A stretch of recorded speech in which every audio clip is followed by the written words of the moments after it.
Bismillahirrahmanirrahim. Assalamualaikum warahmatullahi wabarakatuh.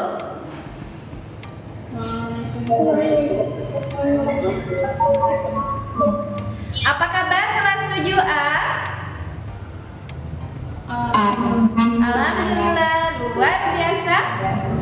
Allahu Akbar, yes. Oke. Bismillahirrahmanirrahim. Hari ini kita bertemu kembali pada pelajaran PPKN dan kita akan memasuki materi baru, yaitu materi di bab 3 yang berjudul Perumusan Undang-Undang Dasar tahun 1945. Oke, sebelum kita mulai, agar pembelajaran ini berjalan dengan lancar, mari kita bersama-sama membaca basmalah. Bismillahirrahmanirrahim. Oke, Ibu Lela akan mengabsen terlebih dahulu ya. Sekarang hari Jumat, jam ketiga dan keempat. Azra Garneta Leisha Somantri hadir.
Ibu kelas 7A yang soleh dan soleha, kita akan memulai materi di bab 3 ini. Ibu Lela akan mencoba men-share screen ya. Nah, sudah adakah? Ada, Umi. Sudah ada. Ya, ini materinya. Salamnya tadi sudah Ibu sampaikan.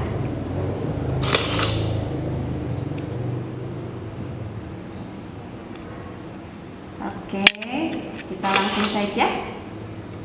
Nah, sebelum kita menuju ke materi perumusan Undang-Undang Dasar 1945, kita akan lihat muatan imtak apa yang ada pada materi ini. Muatan imtak pada materi ini ada di surat An-Nisa ayat 69 yang artinya, dan barang siapa yang menaati Allah dan Rasulnya, mereka itu akan bersama-sama dengan orang-orang yang dianugerahi nikmat oleh Allah, yaitu nabi-nabi, para siddiqin, orang-orang yang mati syahid, dan orang-orang soleh.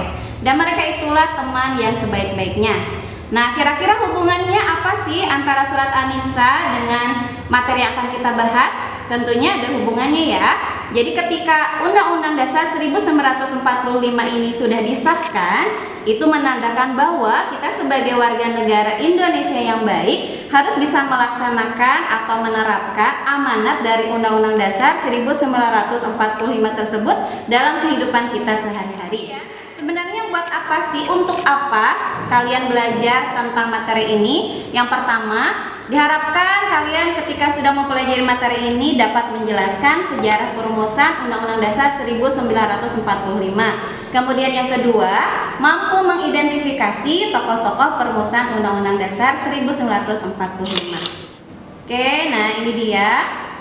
Masih terlihat PowerPoint-nya?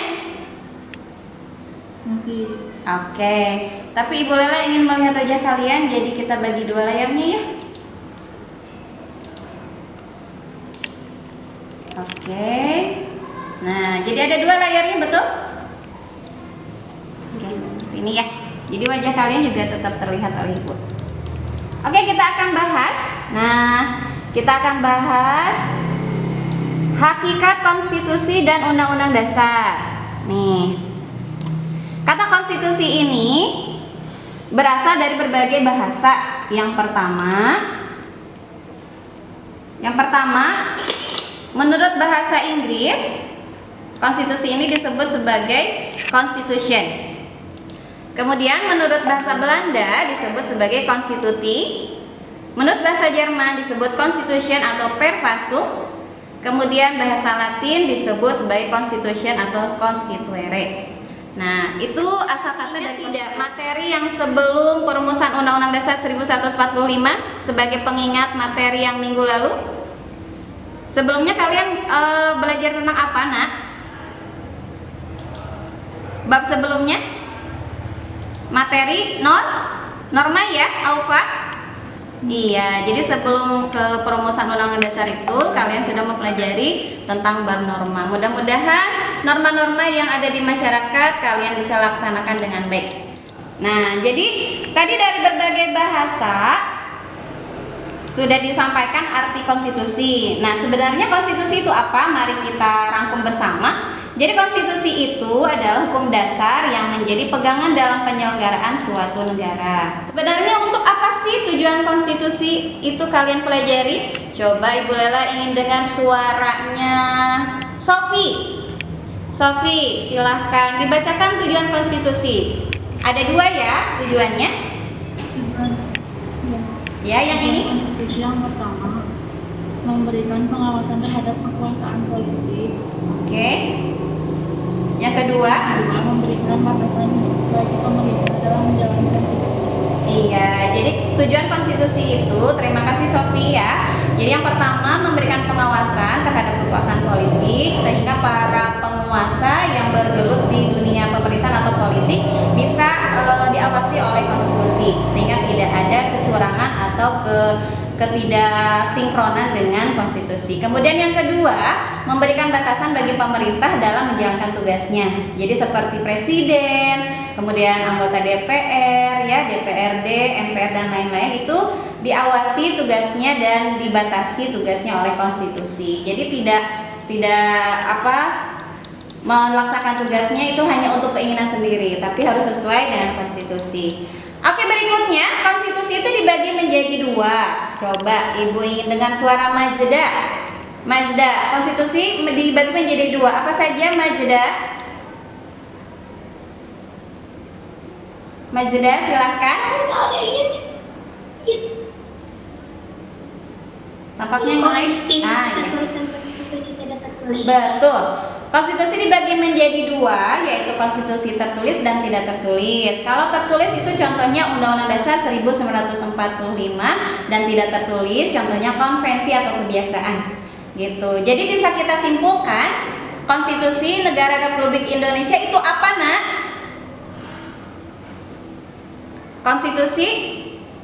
Konstitusi Negara Republik Indonesia itu apa?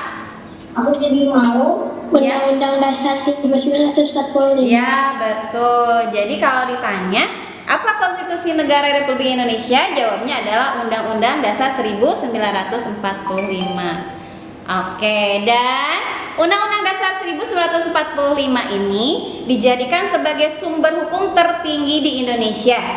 Jadi posisinya di dalam Undang-Undang Nomor 12 Tahun 2011 tentang Tata Urutan Perundang-undangan Nasional, Undang-Undang Dasar menduduki posisi yang pertama. Masih ingat ketika minggu lalu Ibu membahas sekilas Jadi posisi yang pertama itu UUD, yang di bawahnya itu ada TAP MPR.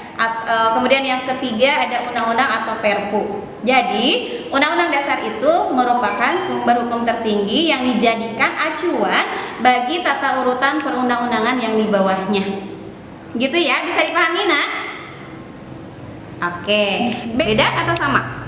Kalau Undang-Undang Dasar itu sumber hukum tertinggi atau dasar hukum tertinggi. Tapi kalau Pancasila sumber dari segala sumber hukum. Beda atau sama? Ada yang masih ingat? Beda. Bedanya terletaknya di mana, Azra? Kalau Pancasila itu berarti semua aturan harus ujungnya itu harus ada inti Pancasila. Oke, jadi Pancasila itu dijadikan sumber dari segala sumber hukum ya. Jadi kalau Undang-Undang Dasar mau diamandemen atau misalnya mau membuat undang-undang, mau membuat peraturan daerah, semuanya harus bermuara kepada nilai-nilai Pancasila. Tidak boleh bertentangan, gitu ya. Jadi posisi Pancasila adalah yang paling tertinggi dibandingkan dengan Undang-Undang Dasar. Oke, terima kasih Azra. Kemudian ini dia perumusan Undang-Undang Dasar 1945. Coba Ibu Lela ingin mendengar suaranya. Coba nih, Muhammad Rofi. Perumusan UUD-nya. Apa Rofi kemana ya? Mulai ya. Oke deh. Majeda aja deh Majeda. Coba tolong dibacakan tentang perumusan Undang-Undang Dasarnya Majeda. Perumusan Undang-Undang Dasar 1945 dilakukan pada sidang BPUPKI yang kedua pada tanggal 18 sampai dengan 16 Itu 10 Juli sayang, 10 1945. sampai 16 ya. 10 sampai 16 Juli. Dibentuk 3 panitia kecil, diantaranya yang pertama panitia hukum dasar yang diketuai oleh Soekarno, yang kedua yaitu panitia pembelaan tanah air yang diketuai oleh Raden Abikusno Djoko Sudarso, dan yang ketiga yaitu panitia ekonomi dan keuangan yang diketuai oleh Muhammad Hatta. Oke, terima kasih Majeda. Jadi di dalam perumusan Undang-Undang Dasar itu dirumuskannya di rapat BPUPK yang kedua. Tapi ketika ditetapkannya pada rapat panitia PPKI yang pertama. Gimana, bisa dipahami ya sejauh ini? Any question please? Sudah paham atau jelas? Oke. Nanti kalau kalian tidak bertanya, Ibu Lela yang bertanya ya. Insya Allah dapat poin banyak dari Ibu. Oke, berikutnya. Nah, pada tanggal 16 Juli 1945 dengan suara bulat naskah Undang-Undang Dasar 1945 ini diterima dalam sidang BPUPKI dan secara resmi tugas BPUPKI berakhir. Seperti itu ya. Oke, tidak ada pertanyaan. Nah, Ibu Lela ada ada tayangan video. Tapi sebelum ke tayangan video, kita menyanyikan salah satu lagu wajib nasional Bangun Pemuda Pemudi. Masih ingat kan liriknya? Pasti masih ingat dong. Anak-anak Indonesia harus tahu itu ya. Oke, kita cek. Semuanya harus bersuara, harus bernyanyi ya. Bentar Ibu buka dulu ya. Nah, ini dia. Silakan berdiri dan suaranya dikeluarkan semaksimal mungkin. Oke, sudah berdiri belum? Silakan.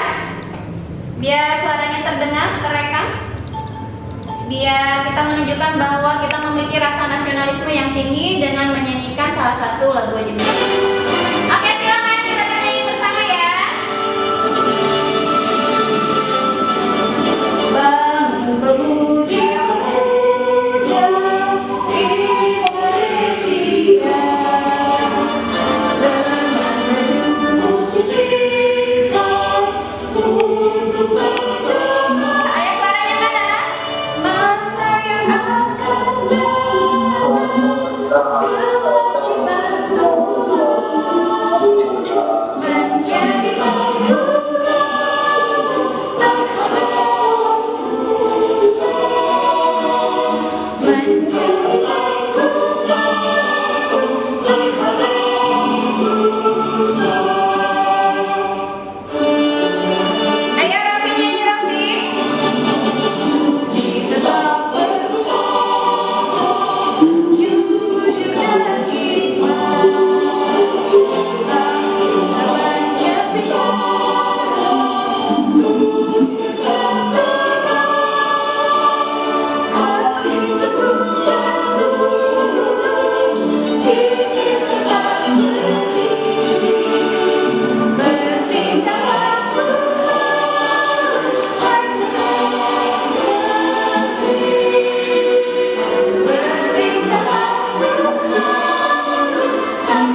Kira-kira apa tuh makna dari lirik yang ingin disampaikan oleh lagu tersebut?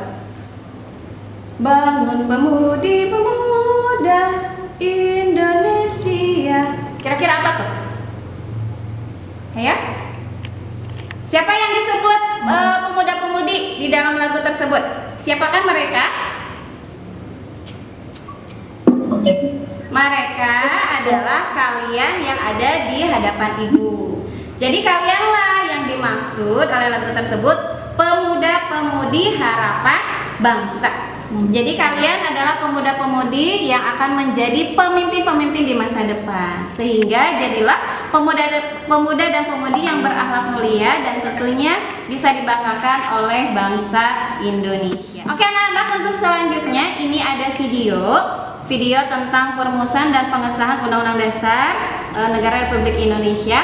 Nanti kalian tonton dari awal sampai selesai, kemudian kalian catat makna apa yang ada di dalam video tersebut. Kemudian setelah selesai dicatat materi atau maknanya, silakan materinya atau maknanya itu kalian kirimkan ke Google Classroom ya. Oke, bisa dipahami ya? Yuk sekarang kita tonton videonya. Perumusan dan pengesahan Undang-Undang Dasar Negara Republik Indonesia tahun 1945. 1. Perumusan Undang-Undang Dasar Negara Republik Indonesia tahun 1945. Istilah konstitusi dalam banyak bahasa berbeda-beda, seperti dalam bahasa Inggris Constitution, dalam bahasa Belanda Constitutie, dalam bahasa Jerman Constitution, dan dalam bahasa Latin Constitutio, yang berarti undang-undang dasar atau hukum dasar. Konstitusi terbagi menjadi dua, yaitu konstitusi tertulis dan konstitusi tidak tertulis. Konstitusi tertulis adalah aturan-aturan pokok dasar negara, bangunan negara, dan tata negara yang mengatur kehidupan suatu bangsa di dalam persekutuan hukum negara. Konstitusi tidak tertulis disebut juga konvensi, yaitu kebiasaan ketatanegaraan yang sering timbul dalam sebuah negara. Contoh konvensi dalam ketatanegaraan Indonesia antara lain pengambilan keputusan di MPR berdasarkan musyawarah untuk mufakat, pidato presiden setiap tanggal 16 Agustus di depan sidang paripurna DPR, dan sebelum MPR bersidang, presiden sebutan Majelis Permusyawaratan Pusat yang berbunyi negara berdasar atas ketuhanan dengan kewajiban menjalankan syariat. Oke, demikianlah video yang kalian tonton. Silakan nanti dirangkum atau ditulis makna-maknanya dan dikirim ke Google Classroom. Oke anak-anak, sampailah pada akhir kegiatan. Sebelum kita menutup kegiatan ini, Ibu Lela akan menyampaikan kesimpulan atau umpan balik atau refleksi ya. Jadi dari materi yang barusan kita bahas, konstitusi itu sebelum disahkan tentunya dirumuskan terlebih dahulu. Dan tentunya perumusan Undang-Undang Dasar 1945 ini sangatlah membutuhkan waktu yang cukup lama. Jadi tidak langsung Undang-Undang Dasar itu langsung jadi ya. Jadi perlu kalian ketahui bahwa ada prosesnya. Dirumuskan dulu, kemudian ditetapkan atau disahkan.